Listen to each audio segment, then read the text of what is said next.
Hey everyone, Zia here and welcome back to the channel. I have some absolutely insane and important updates for you today, okay? Let's jump right into it. Okay, you are not going to believe this. What if everything you thought about safety, about crime, about the state of the world was completely wrong? We're diving deep into some data that will absolutely shatter your perception of reality. Hold on, because the National Crime Records Bureau just dropped a bomb. Look at this graph. The data, reaching all the way back to 1957, shows something unbelievable.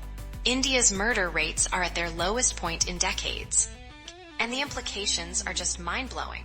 When you see the detail here, it's not just India. Globally, the trend is similar. Check out this world map. Japan, look at that low number, an absolute global leader in safety. But then, we see South Africa on the other end of the spectrum. The variation is staggering, and it's all right here on your screen. But before you get too comfortable, there's always a twist. Look at this regional breakdown in India. While the national average is down, certain states like Jharkhand, Haryana, and Chhattisgarh still show higher rates. And this is where it gets interesting. It's a stark reminder that safe isn't universally distributed. So, what do we make of this? Is this truly the safest time to be alive, despite what our feeds might tell us? Are we just misinformed, or is there a bigger picture here? What's your take on this? Drop your theories in the comments below, and just when you thought the day couldn't get any stranger. Okay, strap in, because this is wild. We're talking about a multi-billion-dollar bombshell that could shake up the entire world of Indian cricket. Is one of the IPL's most iconic teams about to change hands in a record-breaking deal? Get this, Adar Poonewalla, the name behind Serum Institute, is reportedly making moves to snap up the entire Royal Challengers Bengaluru franchise. Look at this data point. It is not just a minority stake, he wants it all. And when you see this on-screen text, POONAWALLAEYES full RCB acquisition, you know this isn't just a rumor, it's a full-blown financial play. But here's the shocking twist. While RCB just won their maiden IPL title, skyrocketing their brand value, the proposed valuation is through the roof. When you look at this chart and see RCB valuation, 20x revenue, it makes you wonder, is this brilliant or is it a huge mistake? Other teams went for a fraction of that multiple. Officially, the story is one thing. Diageo denied sale reports back in June. But when you look at this image, and the text overlay that screams official denials versus insider LEAKS, you see the real conflict. Lalit Modi's tweet threw a wrench in the works, claiming Citibank was advising on the sale. The data tells a very different story. So what does this mean for RCB, for the IPL, and for the future of sports ownership when companies are offloading non-core assets? One thing's for sure, the public reaction has been fierce. What's the real endgame here? And what would you do in this situation?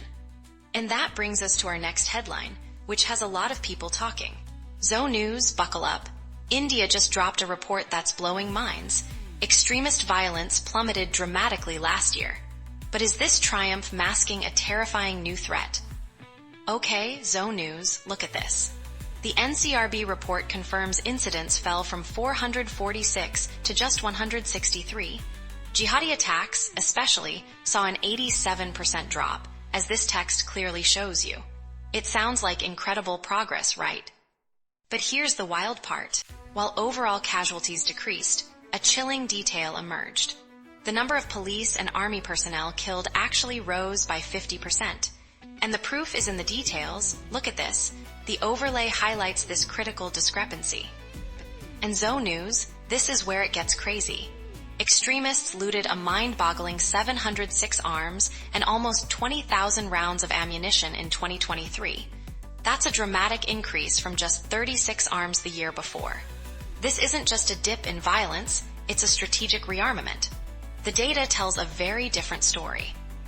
So, while the headlines scream less violence, are we missing the real threat brewing beneath the surface? Fewer attacks, yes, but a massive arms cache. What's the real endgame here, Zo News? Drop your theories in the comments below.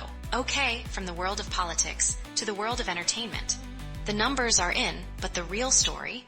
It's about a hidden battle for India's economic future. Is the RBI playing it safe, or are they setting us up for something unprecedented? Okay, Zo crew, listen up. Today, October 1st, 2025, the Reserve Bank of India announced its latest monetary policy.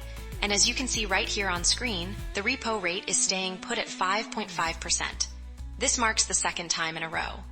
Now, look closely at these predictions. Analysts are split, with some calling for a cut, but the big consensus: status quo. But here's the shocking twist. While India's GDP growth in Q1 FY26 hit a strong 7.8%, driven by government spending and rural demand, the RBI isn't rushing. They're retaining their FY26 forecast at 6.5%. And get this, as the overlay states, inflation below target, retail inflation is actually chilling below their 4% target at 2.7%. So why the pause? This steady hand comes as external risks loom large, as shown on screen. Global headwinds mount. Think Trump tariffs, a falling rupee, and escalating geopolitical tensions. It's a tightrope walk. The RBI's holding pattern might just be a strategic shield against these global shocks. And the implications are just mind-blowing. So, Zo crew, is the RBI's neutral stance a stroke of genius, safeguarding our economy, or are they missing an opportunity to ignite faster growth? What's your take? Drop your theories in the comments below. Alright, that's all for today. Don't forget to hit that button. It really helps the channel out. Thanks for watching, and I will see you in the next Zo News.